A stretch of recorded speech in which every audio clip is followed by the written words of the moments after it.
Most welcome everyone in our YouTube channel. Friends, आज के इस वीडियो में हम डिस्कस करने जा रहे हैं एक मेंटल डिसऑर्डर के बारे में, that is panic attack. Panic attack generally आजकल तो बहुत कॉमन हो चुका है गूगल के आने की वजह से। क्यों हो चुका है इसके बारे में डिस्कस करते हैं आगे चल के। देखिए, पैनिक अटैक होता है क्या, पहले ये समझते हैं। इसमें जो पेशेंट्स होता है उसको फियर होता है। फियर किस चीज़ का होता है? डेथ का होता है, फिर हार्ट अटैक का होता है। उसको लगता है कि उसको कार्डियोवैस्कुलर सिम्टम्स है। कार्डियोवैस्कुलर सिम्टम्स मतलब हार्ट से रिलेटेड सिम्टम्स, ठीक है। हार्ट में उसका दिक्कत आ रही है, ऐसे उसको लगने लगता है। और मैक्सिमम केस में लगता है कि उसको लगता है कि उसकी डेथ होने वाली है अब, लेकिन असल में ऐसा कुछ नहीं होता है। जनरली जब ऐसा लोगों को लगता है तो जब भागे भागे हॉस्पिटल जाते हैं और डॉक्टर्स जब उनका सारा चेकअप करते हैं तो अंत में एक नींद की दवाई दे के उनको भेज देते हैं, फिर कि आप चले जाइए। और उसके बाद में वो दोबारा आते हैं तो उनको साइकेट्रिक्स के पास भेजा जाता है, फिर उनका इलाज शुरू होता है। कई कई केसेस में तो लोग बताते तक नहीं, अपने फैमिली मेम्बर्स को, खुद डरने लगते हैं। तो ऐसे भी लोग हैं बहुत ज़्यादा। देखिए, पैनिक अटैक घबराने वाली बात नहीं है। पैनिक अटैक कुछ करता नहीं है जनरली, बस ये एक तरह का फियर है। फियर किस चीज़ का है? डेथ का है, और या फिर आपको हार्ट अटैक आ रहा है, इसका फियर होगा। आपको रियल में सिम्टम्स नहीं होंगे। और जनरली जो पैनिक अटैक है इसको रिकॉर्ड किया जाता है 15 से लेकर के 15, या फिर चलिए थोड़ा और पीछे कर लेते हैं, 12 से लेकर के 12 के एज से लेकर के 30 के एज तक के ग्रुप के पर्सनस में। और जनरली इसमें कोई कार्डियोवैस्कुलर सिम्टम्स नहीं होते हैं, या फिर कोई कार्डियोवैस्कुलर डिजीज़ का जनरली होता ही नहीं है ऐसे लोगों में, क्योंकि इन लोगों का ब्लड फ्लो बहुत अच्छा होता है। और जनरली इन्हीं लोगों में पैनिक अटैक के सिम्टम्स रिकॉर्ड किए जाते हैं, पैनिक अटैक को रिकॉर्ड किया जाता है। पैनिक अटैक के कुछ सिम्टम्स होते हैं। जब वो पैनिक अटैक एक बार आता है, इसका एक ही यही इसमें गलत बात है कि इसमें एक बार ये आया तो उसके बाद लगातार सीक्वेंस वाइज ये आता चला जाता है। मतलब एक बार किसी को स्ट्राइक हुआ, फिर 2 दिन बाद, फिर हो सकता है उसके ठीक अगले 10 मिनट बाद ही ऐसे ऐसे अटैक उसको आते लगते हैं बहुत। और ये बहुत लंबा चलता है, और जब ये एपिसोड बहुत लंबा हो जाता है, 1-2 मंथ क्रॉस कर जाता है, तब व्यक्ति को पैनिक डिसऑर्डर हो जाता है। मतलब इसको ऐसे थॉट लगातार आने लग जाते हैं, और फिर इसको मेडिसिन वगैरह की ज़रूरत पड़ने लगती है। एक्चुअली में देखिए, पैनिक अटैक के कुछ सिम्टम्स होते हैं। शुरू शुरू में तो जैसे मैंने आपको बताया, उसको फियर होने लगता है, डर डर होने लगता है। किस चीज़ का? डेथ का, या फिर हार्ट अटैक का, या फिर कोई बड़ी बीमारी का। कभी कभी ये बहुत रेयर होता है बड़ी बीमारी, जनरली उसको डेथ का या फिर हार्ट अटैक का ही उसको लगता है कि मेरे को होने वाला है, असल में ऐसा कुछ होता नहीं है। तो पहला तो ये हो गया। उसके बाद धीरे धीरे वो सब कुछ को बोरिंग फील करने लगता है, उसको किसी चीज़ में मन नहीं लगता कुछ चीज़ करने में। जैसे फॉर एग्जांपल वो जॉब करता था पहले, अब जॉब करना बंद कर देगा। फॉर एग्जांपल वो स्टूडेंट था, पढ़ाई लिखाई करता था अच्छे से, अब वो पढ़ाई लिखाई करना बंद कर देगा। उसका इस चीज़ में मन ही नहीं लगेगा, ठीक है। उसका मन इस चीज़ में लगेगा ही नहीं थोड़ा सा भी। उसके बाद वो उसको बहुत पसीने आने स्टार्ट हो जाएंगे। उसके बॉडी से बहुत ज़्यादा स्वीट निकलने स्टार्ट हो जाएगा, उसको बहुत ज़्यादा पसीने आने स्टार्ट हो जाएंगे। पसीने आने के साथ साथ फिर धीरे धीरे जैसे जैसे उसका पैनिक अटैक्स की संख्याएं बढ़ती चली जाएंगी, उसको चेस्ट पेन होना स्टार्ट हो जाएगा चेस्ट में। और यहीं पे उसको, यहीं जो चेस्ट पेन है, यहीं से उसको लगने स्टार्ट होता है कि उसको हार्ट अटैक आ रहा है। कभी कभी शुरुआत में भी चेस्ट पेन होने स्टार्ट हो जाता है पेशेंट्स के, ठीक है। उसके बाद वो बहुत ही डरा डरा फील करता है, सबसे सबसे डरने स्टार्ट कर देता है, ठीक है।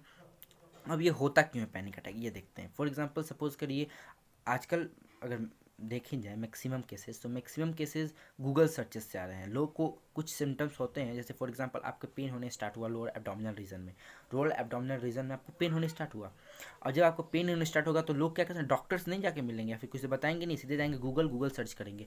अब गूगल आपको दिखाएगा शुरू में वो वेबसाइट जिस पे अधिक व्यूअर्स आ रहे हैं। तो मान लीजिए कैंसर वाला कोई वेबसाइट है, कैंसर में भी एक ऐसा सिम्टम्स होता है जिसमें आपको पेन होने स्टार्ट होता है, तो वो दिखाएगा। तो अब वो व्यक्ति उसको देखेगा, पढ़ेगा, और उसको लगने लगेगा कि हाँ मेरे को हो रहा है वो।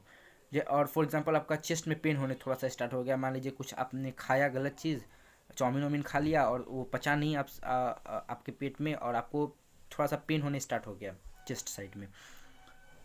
अब व्यक्ति क्या करेगा, जाएगा गूगल पे सर्च करेगा, और आएगा उसको सिम्टम हार्ट अटैक का। अब उसको लगने लगेगा कि उसको हार्ट अटैक हो रहा है। अब उसको कितना भी समझाइएगा जल्दी समझता नहीं है, उसको बहुत सारे रिसर्चेस दिखाने पड़ते हैं, फिर बाद में जाके तय किया जाता है कि हाँ इसको पैनिक अटैक है, ठीक है। ये होता है पैनिक अटैक में। ये जनरली आजकल आजकल गूगल सर्च की वजह से ही पैनिक अटैक बहुत ज़्यादा रिकॉर्ड किया जा रहा है। एक और रीज़न है इस पैनिक अटैक का। मान लीजिए कोई व्यक्ति है, ठीक है, उसके घर में किसी का डेथ हो गया, या फिर रिलेटिव में किसी का डेथ हो गया। अब वो गया वहाँ पे देखने के लिए, और अचानक उसको एक सडन फीलिंग स्टार्ट हो जाती है, एक सडन थॉट आता है उसको कि अब उसकी भी डेथ हो जाएगी, और यहीं से पैनिक अटैक स्टार्ट होता है। और पैनिक अटैक कोई वार्निंग देकर नहीं आता है, ये एकदम सडन थॉट है। कभी भी थॉट किसी के मन में भी आ सकता है, कभी भी किसी को पैनिक अटैक हो सकता है। तो ये कोई वार्निंग दे के नहीं आता है, कभी ये वार्न नहीं करेगा आपको, और ये डायरेक्ट आप पे अटैक कर देगा। मतलब एकदम अब सडनली मैं ऐसे बैठा हुआ हूँ और अचानक मेरे मन में एक थॉट आया और फिर पैनिक अटैक स्टार्ट हो गया आने। तो इस तरीके से होता है पैनिक अटैक का स्टार्टअप। होप आप लोग पैनिक अटैक के बारे में समझ गए होंगे। अगर आपको ऐसे सिम्टम्स आ रहे हैं या फिर किसी और व्यक्ति को आप देख रहे हैं कैसे सिम्टम्स उसको दिख रहे हैं, तो उसको जल्दी से जल्दी डॉक्टर के पास ले जाइए, उसको समझाइए कि नहीं भाई तुमको कुछ नहीं हुआ है। और असल में अगर आप रियल में पैनिक अटैक कब घोषित किया जाए कोई व्यक्ति का, जरूरी नहीं है। अगर उसको लग रहा है तो ऐसी बात नहीं कि उसको पैनिक अटैक ही है। अगर उसको चेस्ट पेन हो रहा है, जरूरी नहीं है उसको पैनिक अटैक ही है, हो सकता है उसमें वो सिम्टम्स हो। तो जब तक आप डॉक्टर के पास ना जाएं, डॉक्टर आपका पूरा चेकअप ना कर ले और डॉक्टर आपको ना बताए, तब तक कोई भी बीमारी खुद नहीं समझना चाहिए। ये एक बहुत ही आजकल सोशल मीडिया की वजह से पैनिक अटैक बहुत कॉमन हो चुका है, इसलिए पैनिक अटैक के बारे में मैंने आपको जानकारी दे दी। और जब तक आपके पूरे रिसर्च या फिर जब भी किसी व्यक्ति का पूरा रिसर्च नहीं कर लेता डॉक्टर, उसके बॉडी का पूरा उसका चेकअप नहीं कर लेता, तब तक कोई नहीं बोल सकता कि उसको पैनिक अटैक है कि नहीं। हो सकता है रियल में उसको प्रॉब्लम हो, जो प्रॉब्लम के बारे में वो बता रहा हो, और हो सकता है उसको पैनिक अटैक हो। तो डॉक्टर से संपर्क करिए और ज़्यादा गूगल सर्च मत करिए अपने प्रॉब्लम्स को लेकर। ये बहुत ज़्यादा रिकॉर्ड किया गया है गूगल सर्च की वजह से ही या फिर यूट्यूब सर्च की वजह से ही, कि लोग को थोड़ा एक सिम्टम आता नहीं है कि गूगल सर्च कर लेते हैं कि क्या हुआ है। तो इसकी वजह से पैनिक अटैक बहुत ज़्यादा नोटिस किया जाता है।